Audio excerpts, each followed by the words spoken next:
All right, so the rule changes this year. Has anyone seen the rule changes? They were released a couple weeks ago.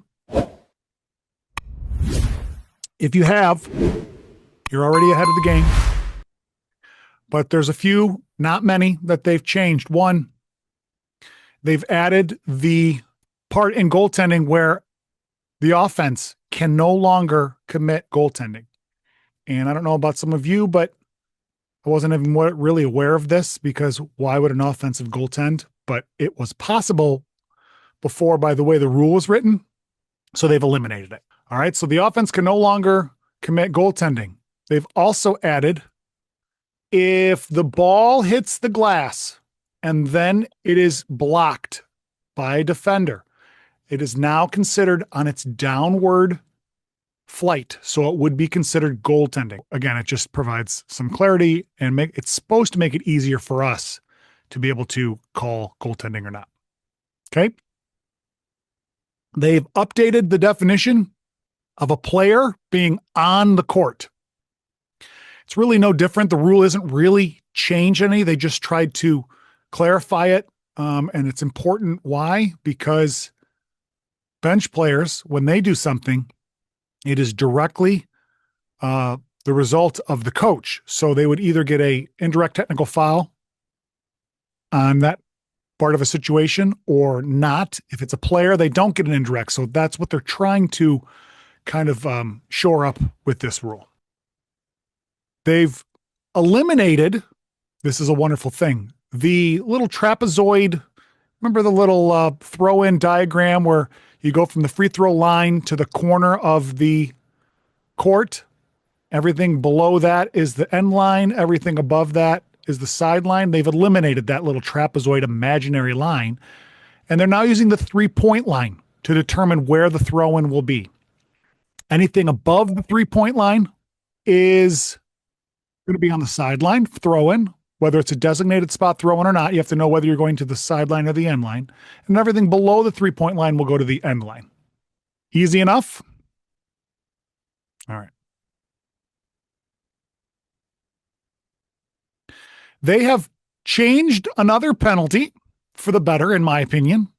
When a thrower does not come onto the court immediately after throwing the ball in, if they delay, it used to be a technical foul. And I don't know of anyone who's ever called that. It may have been called, but it's very, very, very rare. And I don't even know how often it actually happens to be called. But what they're trying to do is, in the last several years, if you remember, they've changed lots of rules from technical fouls to violations in order to try and incent a little bit more of calling the rule as opposed to not, because as officials, we tend to shy away from technical fouls because it's a pretty great penalty. So they're changing. If a thrower does not come directly onto the court, if they delay coming into the court after the throw-in, it would be a violation. All right. Player technical prohibits a player from illegally contacting the backboard to interfere with a scoring attempt. Technical foul. Well, that's the way it's always been.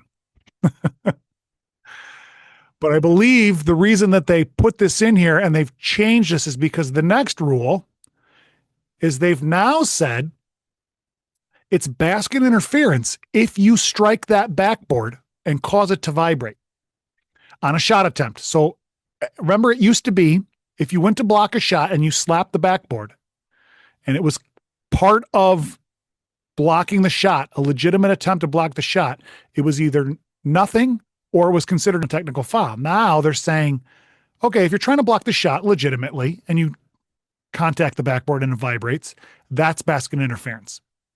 I think a lot of us have already kind of called it that way. Now it's in the rules. Okay. So if they slap it, it's not a technical foul because they're legitimately trying to block the shot, just like always, but we can call basket interference and count the points. If they do it intentionally just to slap the backboard, it's still a technical foul. That's it for the rules changes. Pretty easy stuff, yes?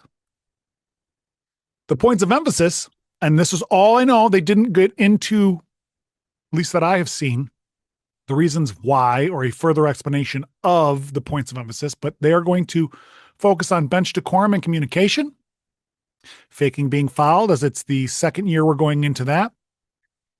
and contact on the ball handler. So just stay tuned for more information on those, but know that those are going to be points of emphasis for the 25-26 season.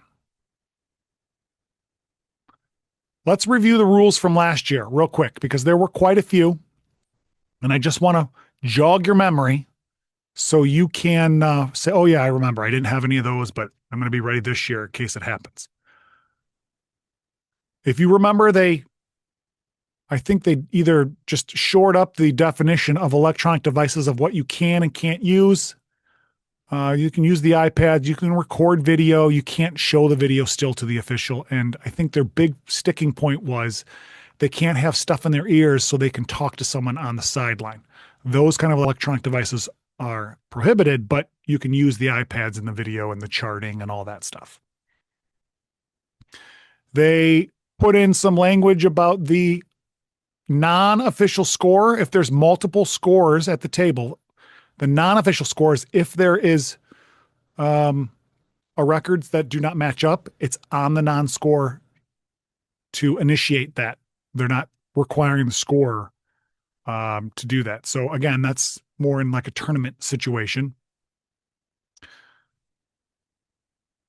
For substitution, if you remember, they said if you beckon a coach onto the court for an injured player, that player has to come out.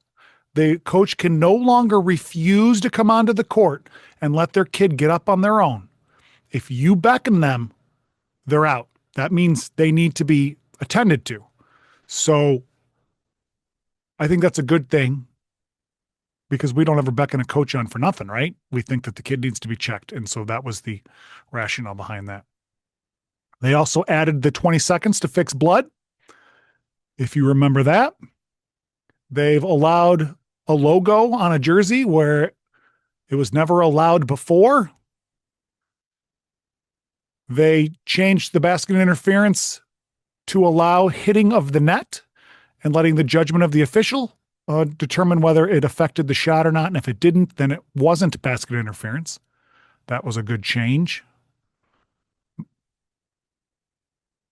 They added or changed the penalty for not passing the ball to an official immediately after the whistle. Used to be a technical foul. Now we can give them a warning. They added a definition for flopping, faking being fouled. It was always a foul, but they just added a definition. And then they changed the penalty with the first one being a warning, second one being a technical foul. They also added the out of bounds, where if a player is contacted by anyone out of bounds, they're considered out of bounds, even though the ball maybe doesn't touch them.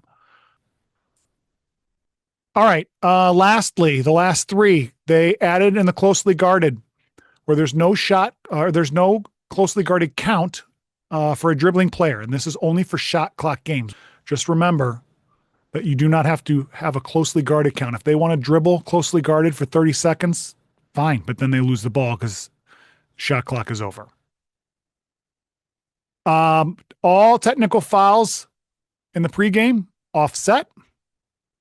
That was always good. So if you've got one team that dunks and the other team that dunks, they offset.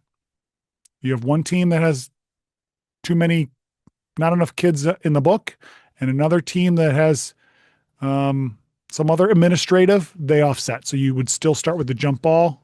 They both would get their technical foul still. It would go toward the bonus, but you wouldn't have to shoot them. That's only if they are equal. And then dunking a dead ball, they changed to a team technical, no longer a player technical, which is good because it doesn't go toward the player's 5 of fouling out, and it doesn't become a indirect technical foul to the coach where they would have to sit.